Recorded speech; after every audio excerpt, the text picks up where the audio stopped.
అందరికీ నమస్కారం. నేను దుబాయ్లో ఉన్నానండి. ఇక్కడ బ్రహ్మశ్రీ ఉద్దిపర్తి పద్మాకర్ గారి భాగవత సప్తాహం జరిగింది. అలాగే 27వ శతావధానం. ఇది వరల్డ్ రికార్డుగా చెప్పొచ్చు.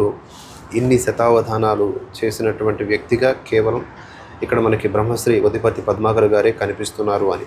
హరిభజించు హస్తములచ్యుతుగోరి మృక్కుత చిరము శరంబు.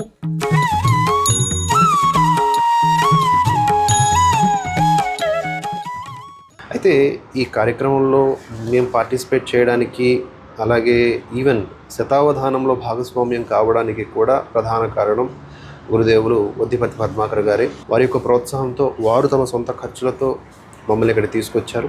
అయితే ఈ వీడియోలో నేను చెప్పాలనుకుంటుంది ఏమిటి అంటే, భాగవత సప్తాహం దాంట్లో ఉండేటటువంటి ప్రవచనాలు, విశేషాలు ఇదివరకు చాలాసార్లు నేను చెప్పడం జరిగింది అండ్ మీకు కూడా తెలుసు. కానీ శతావధానంలో భాగస్వామ్యం అయ్యానని చెప్పాను కదా, అందులో ప్రధానంగా నేను అడిగినటువంటి 4 దశలు ఉంటాయండి శతావధానం ప్రక్రియలో.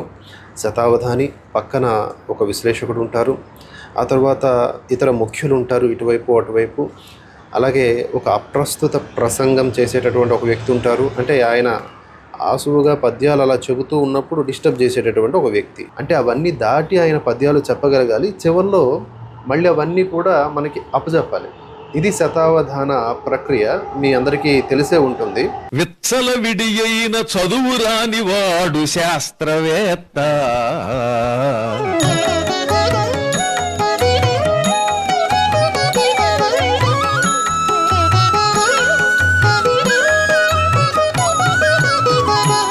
అలాగే ఇందులో 4 దశలు ఉంటాయి. 1 సమస్య, 2 దత్తపది, 3 వర్ణన, 4 ఆసువులు.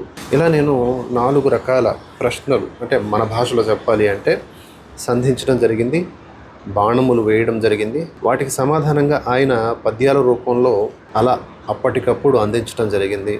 ఇంకా ప్రధానంగా ఈ శతావధాన ప్రక్రియలో 2 అంటే చిన్నజీవ స్వామి వారి గురించి అప్పటికప్పుడు పద్యం అడిగితే చెప్పేశారు.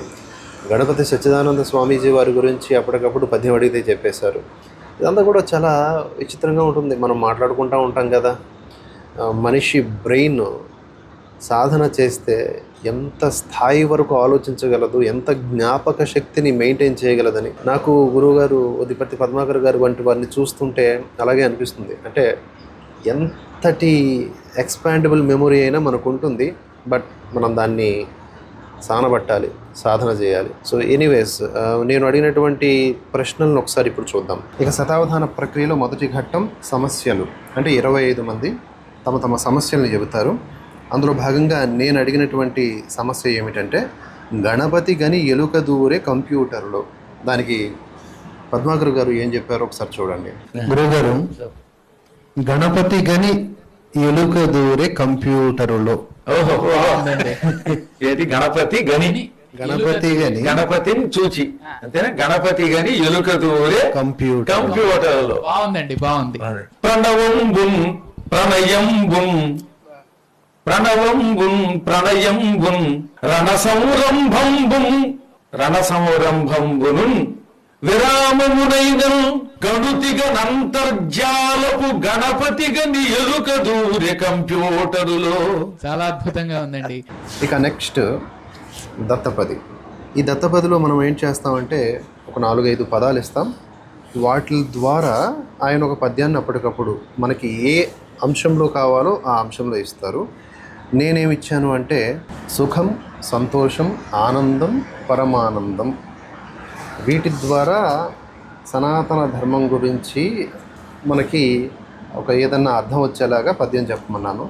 ఆయన చూడండి, ఇందులో హైలైట్ ఏంటంటే ఈ పద్యంలోనే అనుకుంటా భరతవర్ష అనేది కూడా స్పృశించేలా ఆయన చెప్పడం జరిగింది. శ్రీ గురుభ్యో నమః.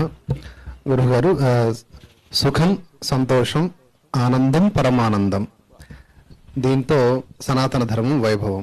ఇచ్చును సుఖ సంతోషములచ్చుగా ఆనంద శక్తి ఆర్షస్వరమే. అచ్చుగా ఆనంద శక్తి ఆర్షస్వరమే. ఆర్షస్వరం అంటే ధర్మవీరుల యొక్క కంఠం. వీళ్ళ కంఠం ఎటువంటిది అంటే సుఖము ఆనందము ఇస్తుంది.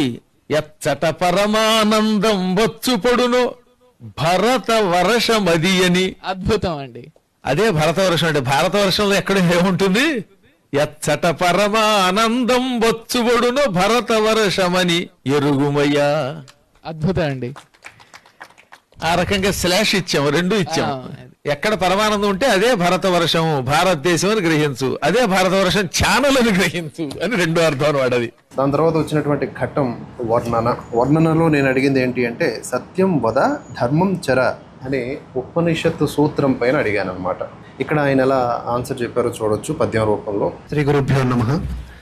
సత్యం వద ధర్మం చర అనే ఉపనిషత్తు సూత్రాన్ని ఉద్దేశించి ఒక పద్యం. బాగుందండి. సత్యము శివము సుందరమత్యమలము. ఇంకా ఫైనల్గా ఆసువులు అంటే అప్పటికప్పుడు మనకు అనిపిస్తుంది కదా ఈ పాయింట్ ఆఫ్ వ్యూలో నాకు పద్యం కావాలని. ఆయన కూడా ఆ యొక్క రూల్స్కి తగ్గట్లుగా పద్యం అప్పటికప్పుడు అందించేస్తారనమాట. నేను అడిగింది ఏంటంటే ఎన్ని వికారములు ఉన్నా ధర్మాధర్మ విచక్షణ లేకపోయినా కూడా ఎట్లా నాకు మోక్షం రావాలి కృష్ణ అని నేను ఎట్లా భగవంతుని ప్రార్థించాలి. దానికి ఆయన ఇచ్చినటువంటి రిప్లై మీరు ఇప్పుడు చూడొచ్చు.